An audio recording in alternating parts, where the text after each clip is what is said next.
Welcome to the Reading for the Glory podcast. I'm your host, Zach Kendrick, editor of Reading for the Glory. Reading for the Glory exists to help followers of Jesus think biblically about books.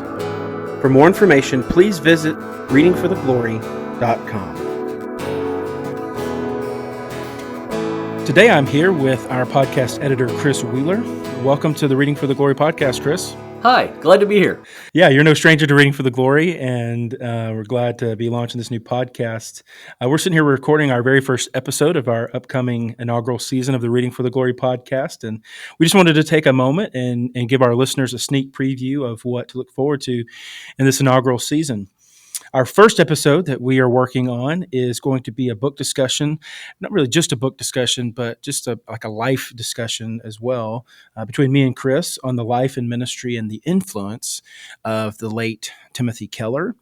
And we are going to be basing our discussion of that episode around the new, I say new, it's probably close to a year old by now, the new Timothy Keller, His Spiritual and Intellectual Formation by Colin Hansen at the Gospel Coalition. So we're going to start our conversation there and then talk about his life and ministry and his books and his legacy and influence on our lives as well. So we're looking forward to that. But we also have a great lineup of guests scheduled, including authors such as Dr. William Varner, Lucy S.R. Austin, Drew Dick, and Karen Swallow Pryor. That's just to name a few that we have on the schedule so far. Many of our guests that we have lined up are first-time authors, and we think they're very much worth checking out. So we hope you'll join us. We've also got a few of the RFTG contributors that will be joining us for book discussions, as well as joining us for our new Authors You Should Know series to talk about writers that we think would be beneficial for our readers and listeners to know about. And so, Chris, if you had to describe the Reading for the Glory podcast in one word, how would you describe it? I would say informative.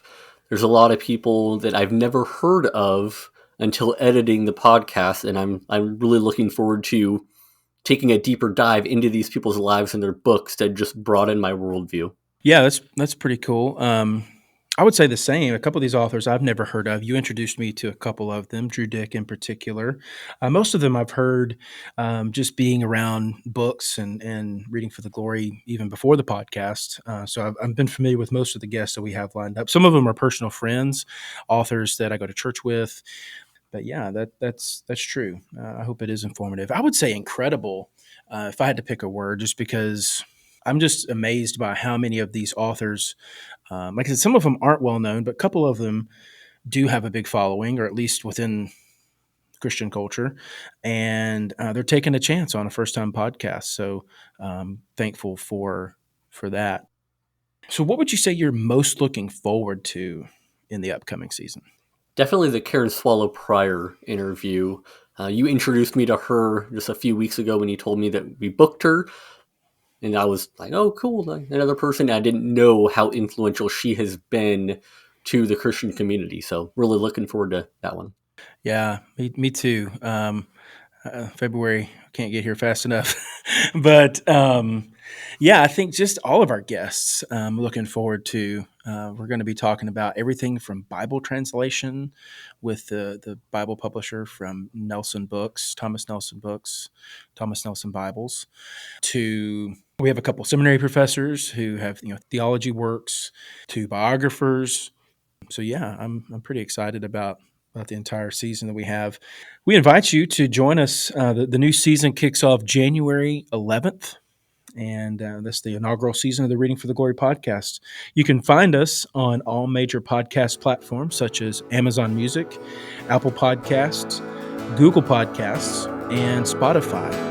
And you may even get them elsewhere, so wherever you get your podcasts, we should be there. Also, be sure to subscribe wherever you get your podcasts so that you don't miss an episode, particularly the first one that we're launching in January. And we'd also appreciate it if you would leave us a review. That would help us out tremendously. And we just look forward to having each of you join us in January as we think biblically about books.